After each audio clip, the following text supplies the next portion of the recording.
Renewable Portfolio Standard is the state-level regulation that is designed to increase the production of renewable energy.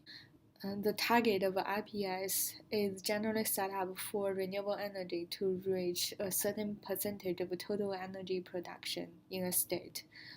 The goal of IPS is to diversify electricity supply and at the same time protect the environment and develop the local economy. IPS was first adopted by Iowa in 1983 and soon diffused to other states. Now we have 29 American states that has adopted IPS with binding targets. There are additional 8 states that offer IPS goals without a binding target. IPS programs are designed in a variety of ways.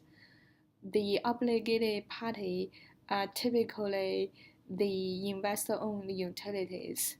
Municipal-owned utilities and cooperatives are generally not regulated under IPS.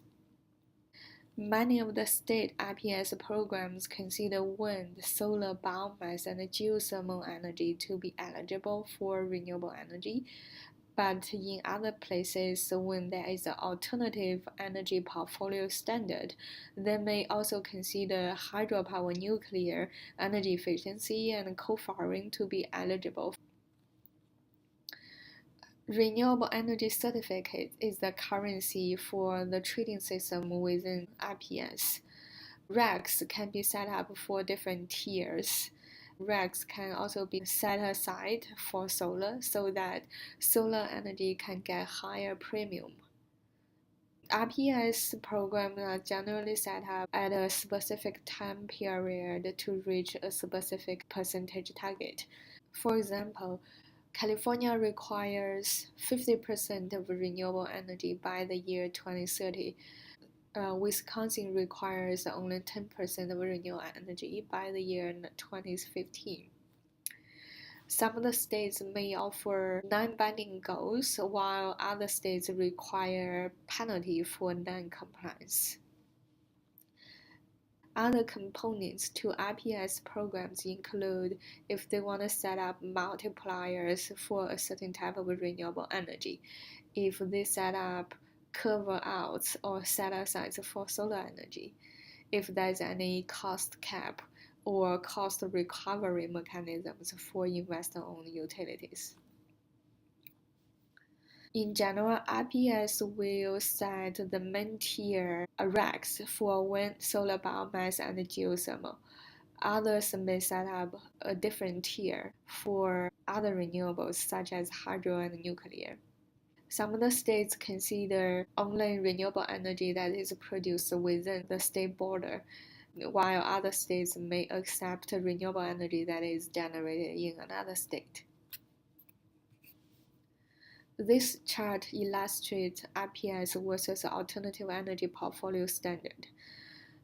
Notice that some of the states require CCS to be eligible for renewable energy. Some of the heavy coal states, such as Pennsylvania and West Virginia, they also require clean coal technologies to be eligible for IPS, such as coal gasification, coal mine machine, waste coal technologies. RECs are traded in the market to lower the abatement cost for the obligated parties. By allowing the obligated parties to buy and sell in RECs, they can strategically reduce the cost to comply with Renewable Portfolio Standard. Currently, there are several regional markets for trading RECs. The chart to the left illustrates the prices for RECs in different regional markets.